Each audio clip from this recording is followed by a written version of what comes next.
السلام عليكم، اللهم صل وسلم وبارك على سيدنا محمد. يا صباح التفاؤل، يا صباح الأمل والنشاط والورد والياسمين على أطيب ألوف في الدنيا. ربنا يسعدكم ويهنيكم ويحقق كل أمانيكم ويجب بخاطركم ويرزقكم راحة البال والسعادة والهنا. آمين يا رب العالمين. النهاردة إن شاء الله كده أخيرا روتين كده، روتين الفرحة أخيرا كده، الحمد لله. أخيرا كده هفرش بقى أوضة النوم وأنظمها كده وأروقها. الصراحة يعني الفرق رهيب وراحة نفسية رهيبة رهيبة رهيبة مقولكمش. يعني الواحد ده وخصوصا بقى كنت نفسي بقى أعملها بقى قبل العيد وكده، انتوا عارفين بقى العيد بقى عاوزين بقى منظمين الدنيا والدنيا بتبقى فلة ومش عارف ايه.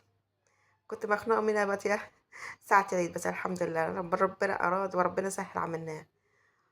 وطبعا زي ما قلت لكم كنتش بستعملها خالص، قعدت أصلح فيها وأعمل فيها شمال ويمين، كل شوية تقع أعملها في نفس اليوم تقع. يعني كنت بصلحها كل يوم وفي الآخر خالص يعني العيال مش عارفين يناموا عليها، فزي ما قلت لكم بقى كان ما ينفعش ينام عليها خالص، ولا ينفع احط المراتب في الارض والخشب والحاجات دي مش لاقي لها مكان احطها فيه.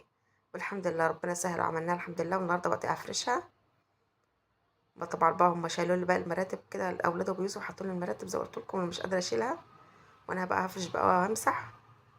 وكمان احمد بقى هيساعدني، هو اللي مسك طبق لي الغسيل. طبعا بقى يا الدولاب فضيناه كله عشان يعرفها النجار يعمله. فطبعا لا الهدوم بقى كتير بقى كوام ما اقولكمش. فطبعا هو عارفني تعبانه، قال لي ماما سيبيني انا اطبق، بس وريني بقى انا اعرف اطبق ازاي. هو كمان ما بيعرفش يعني يطبق وكده. وريت له يطبق ازاي وقعد بقى يطبق. الصراحه قعد اليوم كله اليوم كله يطبق.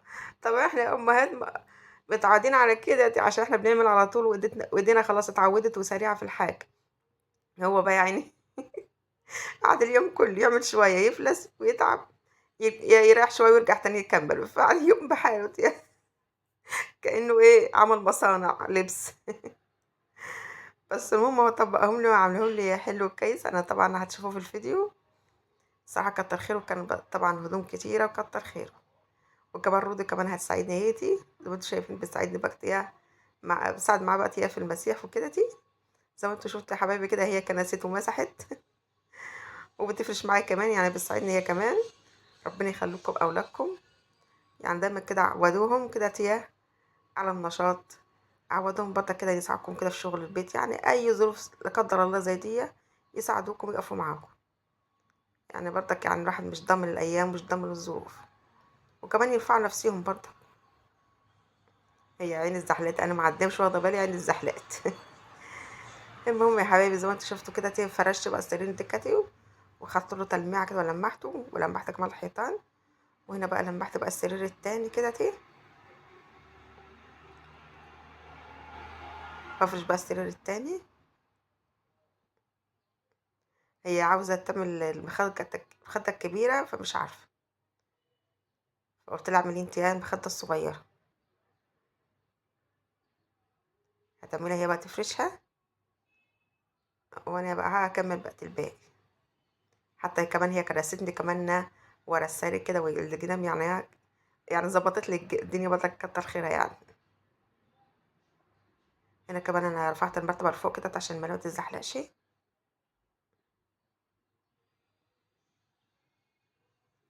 طبعا بقى الشمسية يعني بقولك ما شاء الله داخلة ايه جميلة.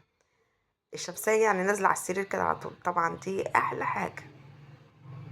تطعيم تطعيم قال تطعيم ايه، معقم كده طبيعي. حروف تخش في بعضيها.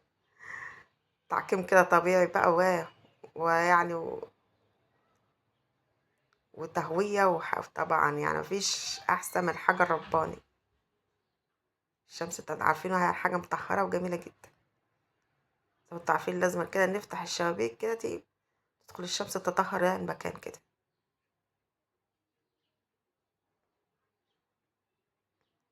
هنا بقى فرش السرير التاني. شوف بقى كوم الغسيل قد ايه.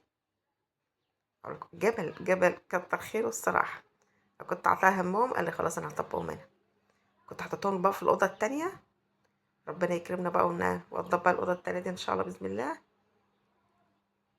قلت له بقى مع نفسك هنا بقى عشان أنا هفرش بقى الأوضة هناك وأوضبها وكده. هو قعد بقى هنا يطبق ويعمل. بس هو ما شاء الله طبق كويس. هو الاول عمل ايه؟ حط كل هدوم اخواته كل واحده في ركن، كوم كده في كل واحد في كوم لوحده، هو واخواته. وبعد كده بقى بدأ يطبق. بعد ما يقعد بقى يمسك واحده واحده بقى ويصرف دي بتاع مين دي بتاع مين، عشان ياخد على طول برضك. يعني فكره كويسه برضه.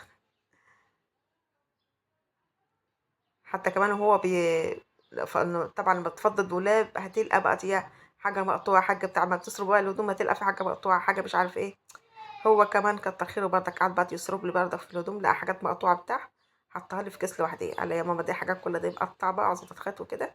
وكتر خيرك جدع برضك اللي انت ما طبقتهمش برضك، حطيتهم لي مع الهدوم، حطهم لي بقى لوحدهم كده في الشنطه كده اخيطهم بقى ان شاء الله.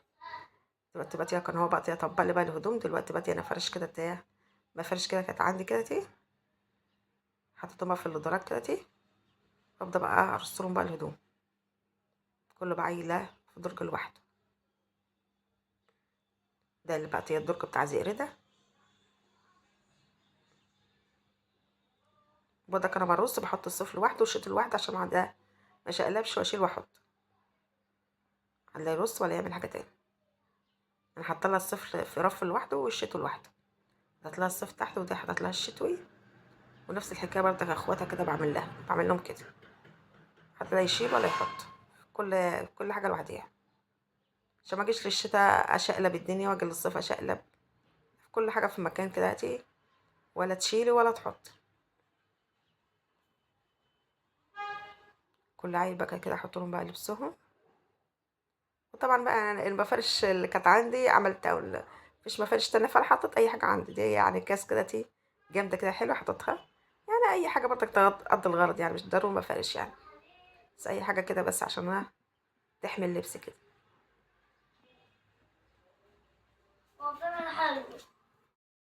اللي وصل لحد هنا جزاكم الله الف خير، وما تنساش بتعليقاتكم الجميله اللي بتشجعني دايما بتفرحني زي العسل زيكم دي. ربنا يكبر بخاطركم يا رب، زي ما تكبروا بخاطرك دايما. هنا تبقى تمسكت كده بقى الدولاب بقى دعكته كده بالسلكه، عشان انا دعكته بالسلكه ليه؟ العيال عاملينها كده زي السبور. طبعا انتوا عارفين بقى المعادلات بتاع ثانوي ومش عارفه إيه كتيره واعدادي ومش عارفه ايه، المعادلات والحاجات دي بيكتبوها بقى كاتبينها على الدولاب وهنا وكده عشان ما ينساهاش. مش عارفه ايه، قلت لكم لا ده انتوا محتاجين سبوره احسن. طبعا بقى مسحتها بقى كده دعكتها بالسلكه ومسحتها. ان شاء الله كده الواحد يجيب لهم سبوره برضك يعملوا عليها. هنا بقى كده دي الرف ده حاطه في الكتب. هرتبهم كده وربنا يسهل. خلاص احنا داخلين على الامتحانات، كلها اسبوعين 3 بالكتير ويكونوا هيخلصوا ان شاء الله. كل بقى الكتب دي كلها دي بقى اشيلها بقى واروق بقى الاوضه خالص، المها بقى كده احطها في الكاس واحطها بقى في الدولاب كده. فانا طبعا انا مش شلتهمش كلهم يعني كده، انا حاولت كده انظمهم عشان ما فضتش الرف، عشان أنا خلاص يعني كل اسبوع بالكتير اسبوع اشيلهم خالص. فانا دوبك بس كده نظمتهم كده اهوتي على السريع كده.